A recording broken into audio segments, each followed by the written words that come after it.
खरी कसौटी news channel के दर्शकों को केसी बिश्नोई का नमस्कार। खरी कसौटी में आज हमें अचानक इसलिए आना पड़ा है कि उत्तर प्रदेश की नहीं बल्कि देश की सबसे बड़ी खबर हमारे पास आ गई है। विकास दुबे 1 घंटे पहले गिरफ्तार कर लिया गया है। ये उज्जैन के महाकाल मंदिर से गिरफ्तार किया गया है। उत्तर प्रदेश पुलिस इसमें लगी हुई थी, लेकिन उत्तर प्रदेश पुलिस इसे गिरफ्तार नहीं कर पाई। कल बतलाया गया था कि फरीदाबाद के एक होटल में देखा गया और होटल में इसके एक साथी को पकड़ा भी गया था। उस साथी को पकड़ के उत्तर प्रदेश पुलिस ला रही थी। उसका पुलिस से वो रिवॉल्वर छीन के भाग रहा था, तभी उसको मारना पड़ा। और हमने अभी सुबह के अपने कार्यक्रम में बताया था कि उसके पास सूचनाएं कैसे मिल रही हैं। कोई उसको सूचना में जो मददगार है वो इतना बड़ा आदमी है कि बिना मोबाइल के उसका जो नेटवर्क काम कर रहा है वो बहुत बड़ा नेटवर्क काम कर रहा है। उसको सारी सूचनाएं दी जा रही हैं। वो कल शाम के टीवी में खबर चल रही थी कि किसी वो स्टूडियो में जाकर लाइव में जाके तब सरेंडर कर सकता है और वो कोर्ट में सरेंडर कर सकता है। लेकिन पुलिस उसके पीछे पड़ी हुई थी कि सरेंडर से पहले उसे गिरफ्तार कर लिया जाए। इसके लिए 100 टीमें गठित की गई थी, 10,000 जवान गठित किए गए थे, लेकिन सब खाक छानते रहे और उसे गिरफ्तार नहीं कर पाए।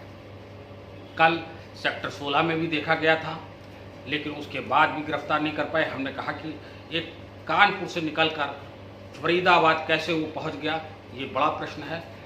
साथ ही हमने ये भी कहा था कि फरीदाबाद पहुंचने के साथ साथ वो किस तरह से नोएडा पहुंच गया, ये और बड़ा प्रश्न है। क्योंकि जब आपने आइडेंटिफाई कर लिया कि इस होटल में है, इस होटल से ये कहाँ जा सकता है, चारों तरफ की सीमाएं पुलिस के हाथ में थी, और कैसे निकल गया, और उसके बाद नोएडा से निकलकर वो उज्जैन कैसे पहुंच गया, और उज्जैन में भी उत्तर प्रदेश की पुलिस नहीं पकड़ पाई।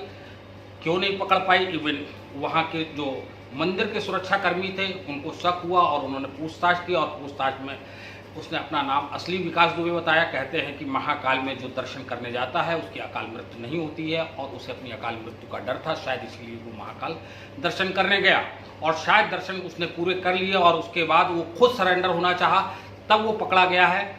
और बातें पुलिस कोई भी कुछ कर ले, कोई भी इंटेलिजेंस कुछ कर ले, लेकिन पूरी उत्तर प्रदेश की नहीं 4 राज्यों की पूरी इंटेलिजेंस विफल रही है। जिस तरह से वो सरेंडर हुआ है, ये उसका सरेंडर कहा जाएगा, ना कि ये कहा जाएगा कि पुलिस ने उसको घात लगा के पकड़ लिया है। ये बिल्कुल नहीं कहा जा सकता है।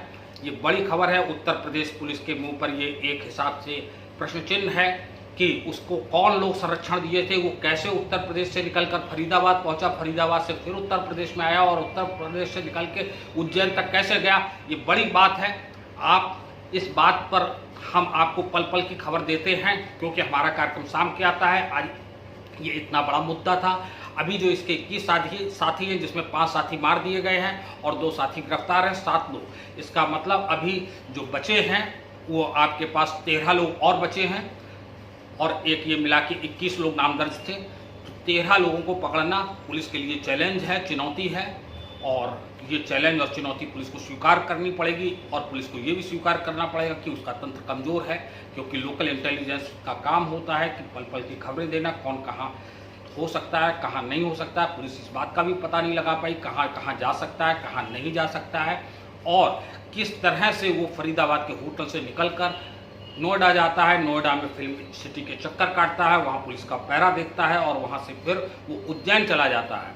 कितने टूल पड़े होंगे, कितने नाके पड़े होंगे, कितनी चौकियाँ पड़ी होंगी, कितने वाहनों की सघन चेकिंग हो रही है प्रदेश भर में। जो आम आदमी हैं उन्हें कितनी परेशानी का सामना करना पड़ रहा है, लेकिन वो गिरफ्तार नहीं हुआ, जिसने 8 पुलिस वालों की सरेआम हत्या कर दी।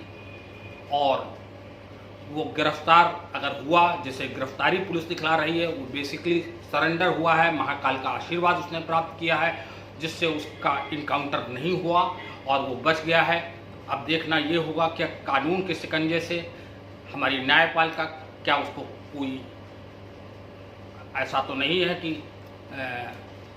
जो जैसे 2001 में उसने जब संतोष शुक्ला जो राज्य मंत्री का दर्जा प्राप्त थे, उनका मर्डर कर दिया था, थाने के अंदर मर्डर किया था, जिसमें 16 पुलिस वाले गवाह थे और सारे मुकर गए और वो बिल्कुल पाक साफ छूट गया। तो ऐसा ना हो कि इसमें भी पुलिस आज तो गवाह बन जाए, और जब उसका ट्रायल होगा, क्योंकि ट्रायल 2-4 साल 5 साल बाद होगा, तब तक सारे जो गवाह हैं वो हॉस्टाइल हो जाएंगे और उसके पक्ष में बयान दे देंगे, और जिससे वो बच सकता है। देखना ये होगा कि पुलिस कितनी मजबूती से शिकंजा कसती है, क्योंकि उसे जीवन भर जेल में रहना चाहिए और ऐसे आदमी को फांसी होनी चाहिए।